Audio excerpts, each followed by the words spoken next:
No. You look good. Yeah, everything's good. Where are you coming out of? I'm in Dallas. Actually, I'm in a suburb north of downtown Dallas. Okay. Well, you guys still celebrating the World Series? Oh, of course. Yeah. Rangers. Yeah. That's excellent. They Yeah, do it. Yeah, I'm a Rangers fan, but not like I am a Cowboy fan. So, I gotcha. Okay. But that's great. I mean, anytime I know in Kansas City we won it in 15, really brings the community together. It's fun.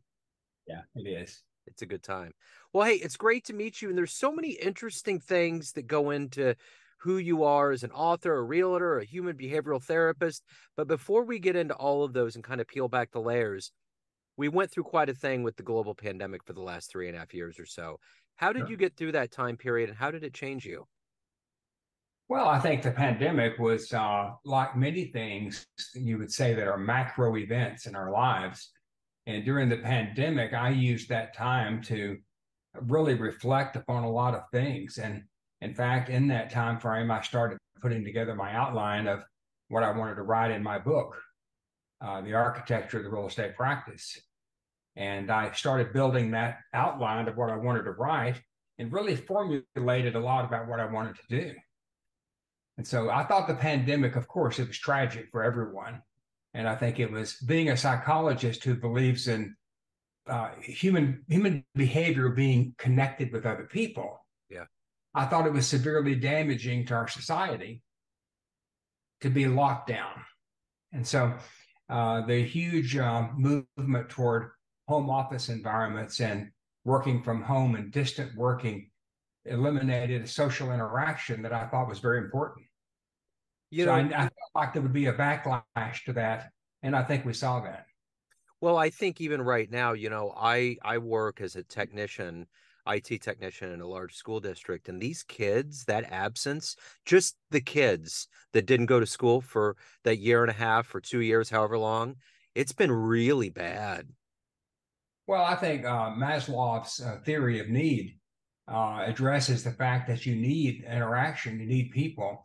Yeah. Now, unfortunately, we have a lot of people in our society who are fully comfortable to operate with a cell phone or some kind of device and Yeah. not connect with people. And I think that they're losing their ability to communicate in some cases and interact with other people. Yeah. So I particularly like this medium that we're in now, where I can meet you and talk to you across distance and miles, because it gives me an opportunity to see you and actually visit with you. And I address that a great deal in my book. Yeah. I think it's huge, especially with podcasting the way it is now. I think it's very therapeutic in this very divided world we live in for us to all find common ground because I think we all really are more alike than we're not. And we've been divided because of these wedges of whatever you want to call it, media or politics that gets in between us being human beings. And I think that's exactly right. I agree with you. And I think this division is bad because people need commonality. They need to connect. They need to find common interest and common ground to really communicate and have relationships. And one of the key concepts that I talk about in my teachings, I've taught in 20 different countries.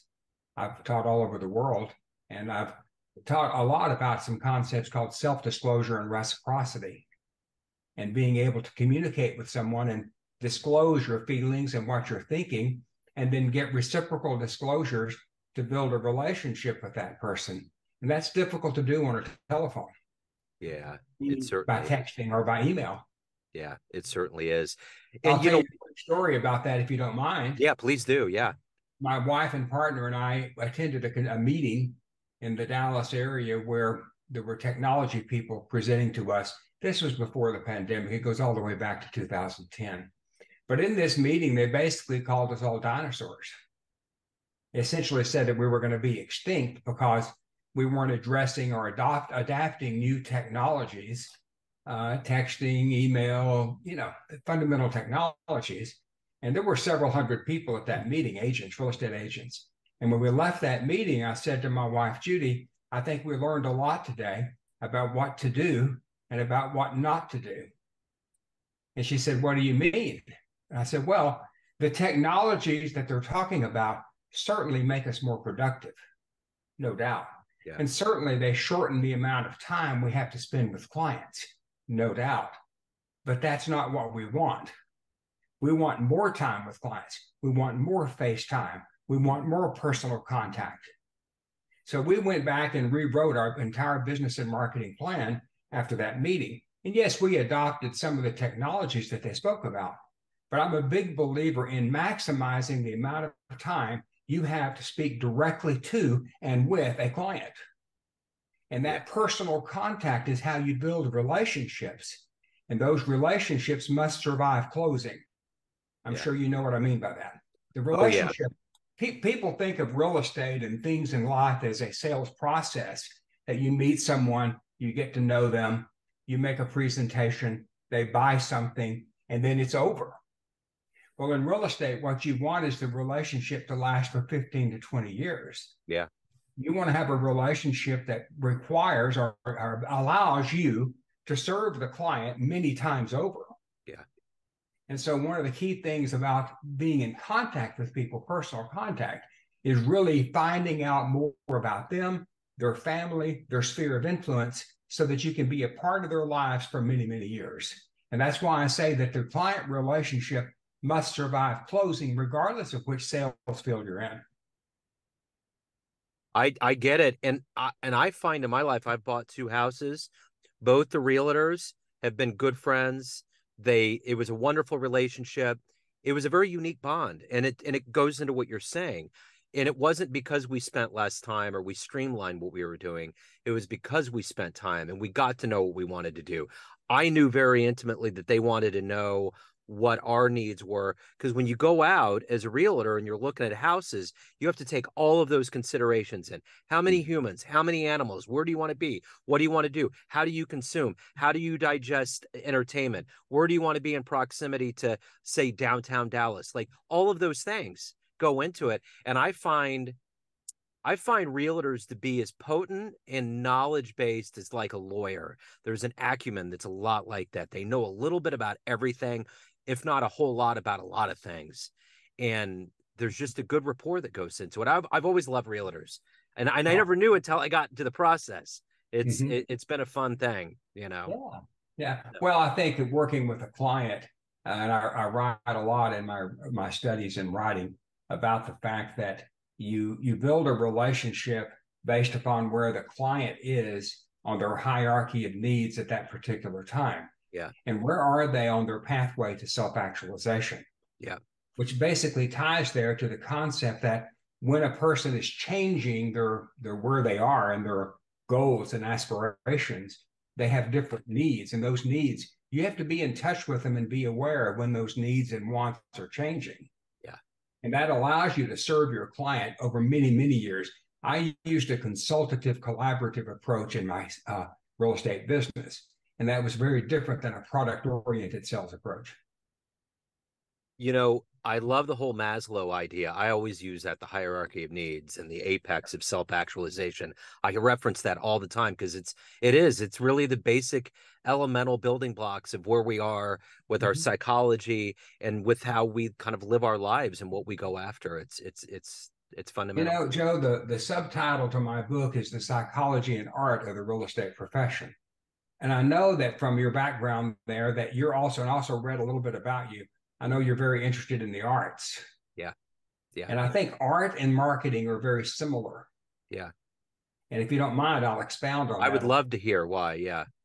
Well, you know, the artist, and I love your artwork there. Did you do that? Yes, yeah. Okay, that's great. Congratulations. It's very nice. Thank you. Very creative. I think the art, you take a palette of colors and you blend the colors to create the art piece that you're trying to create. Where marketing is a lot like that, except that when you're marketing, you use different messages as the colors. Yeah. And those different messaging methodologies, that whether it's email, text, personal contact, personal telephone contact, or whatever it might be, you use a blend of all those different contact methodologies to achieve market coverage. And that's that concept of all those blends and creating that palette is what you would call the marketing mix. That's a great metaphor. So when you tie that into the concept, then the real estate agent has to be changing all the time, because the type of methods or messaging that you use changes depending upon where we are in the world. Yeah. For example, email, text, magazine, print advertising, whatever the case might be. And so in our case, what we tried to do was to create a marketing mix that was based upon multiple methods of reaching clients, prospects, you might say, so that we would have market coverage in a target market area and have the highest probability of finding the very most important thing you can have in real estate, and that's the law of the few. Yeah. The law of the few from Malcolm Gladwell's book, Tipping Point. Yeah. I don't know if you've read his book. I love Gladwell. Great writer. In Yeah. fact, I patterned my book a great deal. My book, which you can see here, is a hardback color book, and it's very detailed. It's not an easy read. And I think if you've read Gladwell, you know he's not an easy read. Right now. You have to really fight to get through his books because they're complex. Yeah. Yeah. So I patterned my book after that. Mine's a psychology book. It's a communications book, interpersonal communications theory book, and it's about relationship management and how to build relationships when in a business, a professional services business, whether it's real estate, financial planning, insurance, or whatever the case might be. Yeah. You know, what's interesting about Gladwell is that I divulge his books better in audio. I love his voice and the way he approaches it. It's like a conversation, and you just kind of start hunking in all of the concepts, and it just strings the whole thing of lights up in your mind. Well, this is a good example for the marketing mix. You prefer to hear those books in audio. I prefer to read them because I usually read the same passage multiple times. Yeah. And in audio, you have to back up and try to hear it again, and you have to parse it. And what I do, and that's just the difference between the way we learn. Yeah. Okay? And human learning and the way people learn. And let's look at it this way. When you apply that to your client base or your audience, some people do better with verbal only, and some people do better with visual and verbal, and some people do better having a printed document. So when you abandon sending anything printed to your client base, you might be missing a small percentage or a large percentage of that client base. Of course, that the person who likes to sit by their fireplace and read your book or read your material is different than the person who likes to get it on a phone or an email. And so you have to remember that not everybody spends all their time on their phone. Some people actually do look at magazines. Yep, absolutely. So let's get to the heart and soul of what you do for a living. I'm going to put you in front of a bunch of third graders. It's career day. And one of the kids curiously looks up and asks you, what do you do for a living? How do you answer them? What I do for a living, Joe, is I help people solve problems.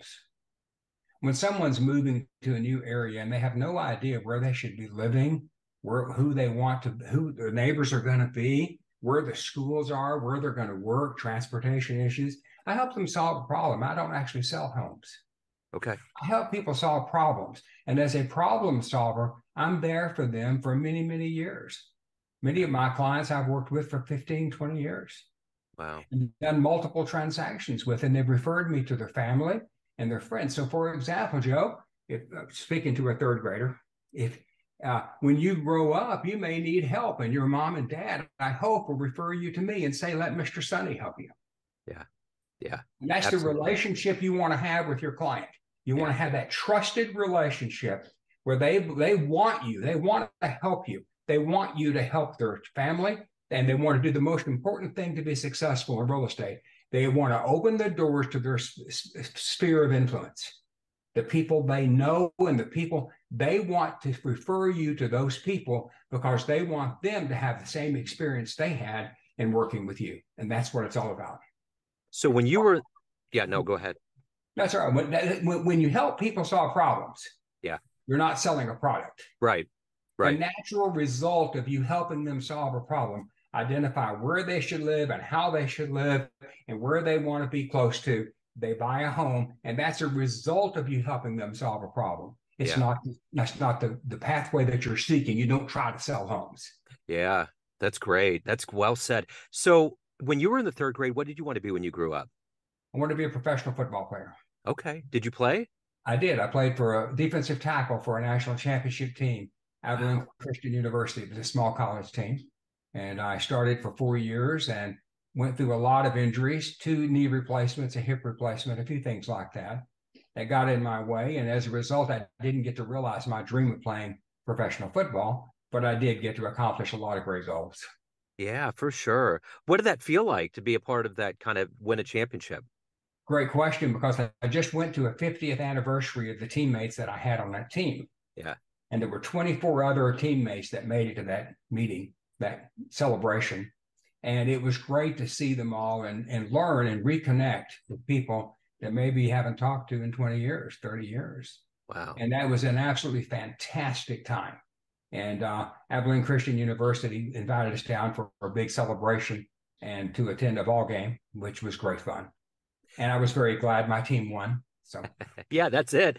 You know, I work in a school district and I do PR sometimes, and I took pictures of the winning game that our high school, the Grandview Bulldogs, won their second state championship. And I got to get on the court and take pictures. And when I got away from that, all of that energy and hoopla and everything, I felt like I was dizzy. I felt like I was, so I can't imagine what it's like to be an athlete, to go through that level of pressure and scrutiny. I mean, what kind of euphoria? How did you deal with that? well, it was great. The people were all great. I think that the relationship. Uh, I'll share a quick story with you. Sure. The head coach came in to speak to our group about the game that was coming the next day, and in that session, the coach was talking about building character and about the how what he tries to instill in his players, and that caused me to reflect back on the coach that we had there, whose name Wally Bullington was the head coach when I played there, and he's since passed away. But it reflecting back upon the relationship and how much I learned there. And I learned a lot of things, including how to fail. Because one time, Coach Bullington came into a meeting and said, Steve is going to be starting at defensive tackle in place of Sonny this week. He announced this to the team. Wow. Well, I was pretty sick of my stomach. Yeah. Because I wanted to quit, right? Mm-hmm. I had never been benched in my life. Wow. And so, in front of all the other teammates, he announced this. Well, I still like Coach Bullington. I had a great deal of respect for him. But I was, of course, I wanted to react negatively, right? I mean, who wouldn't? Yeah. But I didn't. I was smart, and I kept my mouth shut. And I learned that sometimes you lose. You don't always win in life. We went to the game, and through the first half, the other team racked up a score of about 35-0. And at halftime, the coach came over to me and said, Sonny, you're starting in the second half. Now, I could have said a lot of things, couldn't I? Yeah. But I didn't. I said, thank you, coach. Now, when I graduated from college, university, and went off to pursue a career, Coach Bullington asked me if I wanted to stay and be a coach on the team with him. Wow. That was the kind of respect we created and developed with each other. Wow. And I think that story, though, is a lot about real estate. You don't win everything in life. Yeah. Okay. You lose, and those losing experiences teach you. Yeah. And what I hope my book conveys to people is that there are times when you lose, but you ultimately will win if you fight through the situations and bring yourself back. Going back to the university and being in that group of people and being around the group of people that worked through that year of national championship brought back the memories of not only winning, but of also losing. Yeah, for The sure. times that was tough when you had knee surgery and you were out for the rest of the year, those kinds of times. Yeah. So who's been a hero for you in your life? Oh, gosh. I mean, I had football heroes, but I think the biggest hero in my life was a guy named W.R. Dick Kendrick. When I was 20 years old, I had a baby and I had a child. I was playing football at Abilene Christian. And quite frankly, I didn't have any money. I lived in a garage apartment across the street from the school. And I was really desperate. I was in a very dark place in my life because I had this wife and a baby and I needed money. And so I went out and I was in an alley looking for bottles. Back in those days, we could sell bottles and get the deposit on the bottles back. And I needed money to buy supplies for the baby. And I swore at God in that alley. And I immediately regretted it and decided that I should try to solve my problem. And so I went looking for a solution, and that led me to an apartment management job where Dick Kendrick owned the apartment complex. And he hired me at 20 years old to run his apartment complex. I won't bore you with all the details. Sure. Joe, I didn't even know how to balance a checkbook.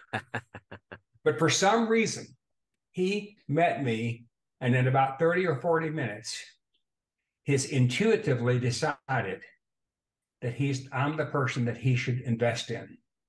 And he taught me a great deal. And he later convinced me to go into real estate, and he changed my life. And I will tell you, multiple times in my life during college, he saved me. Wow. He helped me get through some really tough times. He's a hero. Yeah. He So wasn't a college athlete, right. But it's those people. but he was a great man. So what has been your motivation? What is their motivation every day for you to wake up, to do your work, to help people, and to be you? Joe, I'm fortunate in that I'm inspired easily. Looking at that piece of art behind you, I can become inspired. Talking to someone can inspire me. Looking at a little child play, watching a dog run across the field and frolic in the field. All things can inspire me. Looking up at the clouds, for example. I was in my backyard and I looked up at the clouds and the sun peeking through the clouds, and it brought a concept into my mind called illuminating the possibilities. And I teach that concept all over the world. And that concept was that I don't want to tell you the answer. I want to lead you to solve and get the answer. And the illuminating the possibilities allows me to help someone realize what they need to know and learn it without me having to tell them. Yeah. And so I'm inspired easily by a lot of things. Inspiration has been a great part of my life. I had an opportunity to play college football or go to university on a voice scholarship. I chose football. Yeah. Arts, music, people. I would say I'm a human behavioral therapist or theorist in that I look at people, I study people, like studying you. Okay. And so I see people, I try to look at them and think, why are they doing what they're doing? Can I ask you a quick question? Yeah, please do. Why do you do podcasts? I think it's evolved over time. I really do like all of the guests, and I am fascinated by, I don't feel alone so much. I probably never have talked about this, but I actually feel like we get stuck in our minds because we do all these things. And I feel like we're all doing things that are in this similar way, and we can really help each other out by just talking about what makes us who we are. And I think that level of self-edification is why we're on this planet.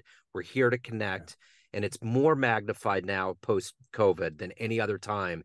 And I think it's very instrumental and fundamental to all of us to be able to have conversations, civil discourse, and hopefully we walk away and we're inspired and we remember it. And it's evolved that way. I always have loved doing this. Journalism, it's kind of like when people get a tattoo, they want their whole bodies with tattoos.